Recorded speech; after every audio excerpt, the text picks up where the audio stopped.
Bonjour, je suis le docteur Pauline Jorda, je suis gynécologue médicale au centre Henri Becquerel à Rouen. Bonjour à tous, docteur Lise-Marie Roussel, je suis ORL au centre Henri Becquerel.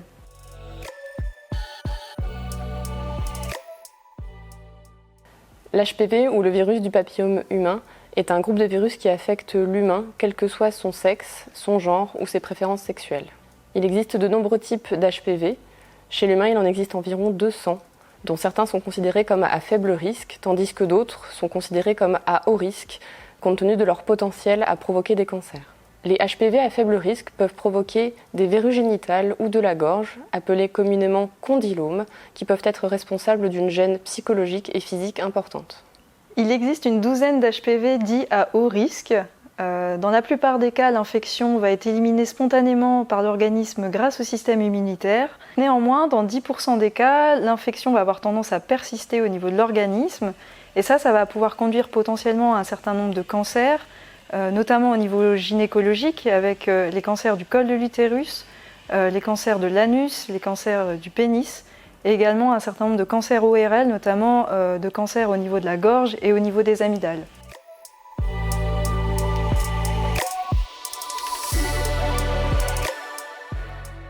Le mode de transmission le plus courant de l'HPV est le contact direct de la peau à la peau, notamment pendant les rapports sexuels avec ou sans pénétration.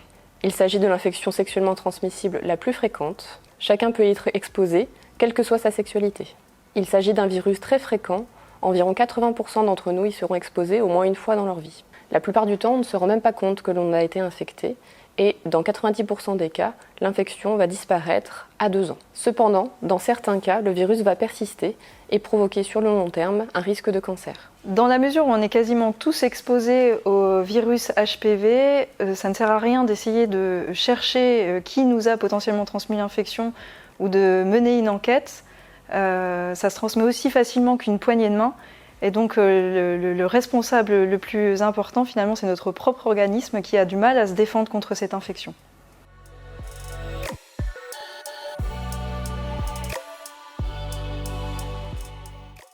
L'infection à HPV est totalement asymptomatique dans la plupart des cas, c'est-à-dire que vous pouvez être infecté sans présenter de signes visibles.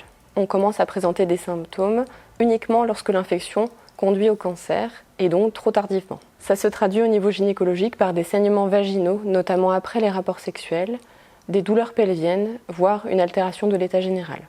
Au niveau ORL, la survenue du cancer va se traduire par la survenue de difficultés au moment où on avale, ou éventuellement on va pouvoir être amené à cracher du sang, et ça c'est des symptômes qui doivent nous alarmer. Ce qu'il faut savoir, c'est qu'actuellement et malheureusement il n'existe pas de traitement contre l'infection à HPV. Donc c'est pourquoi il est important de réaliser des dépistages réguliers avant ce stade de cancer et donc avant la survenue de ces symptômes.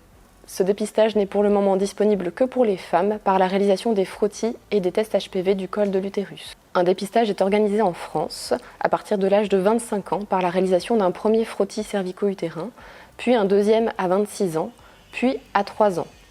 Ensuite, à partir de 30 ans, on réalise un test HPV tous les 5 ans jusqu'à 65 ans. Malheureusement, il n'existe pas à ce jour de moyens de dépistage de l'infection à HPV au niveau ORL, même si on espère que dans les années futures, ce dépistage devienne possible.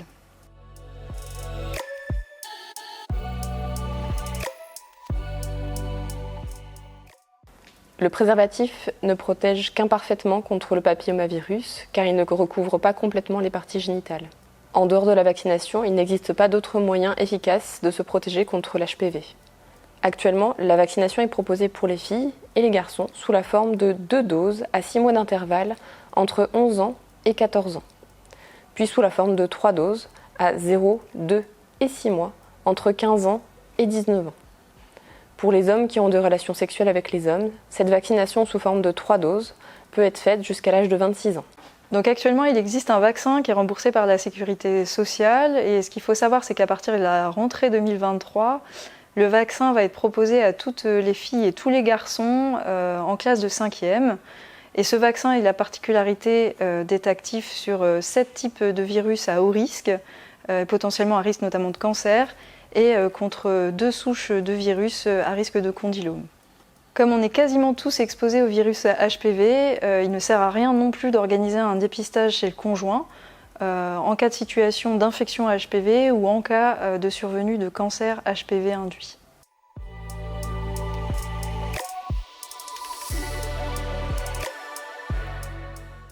Vacciné ou non, le dépistage reste nécessaire pour les femmes. Le vaccin contre l'HPV protège contre la plupart des virus responsables du cancer du col, mais pas contre tous. Donc pour le moment, on recommande deux choses. La première, c'est d'étendre la vaccination au plus grand nombre. Et puis la deuxième chose, c'est de pratiquer des dépistages réguliers, notamment au niveau gynécologique, qui est pour le moment le seul dépistage qui est actuellement possible. Et on espère, avec ces deux méthodes, pouvoir éradiquer le cancer gynécologique et ORL HPV induit.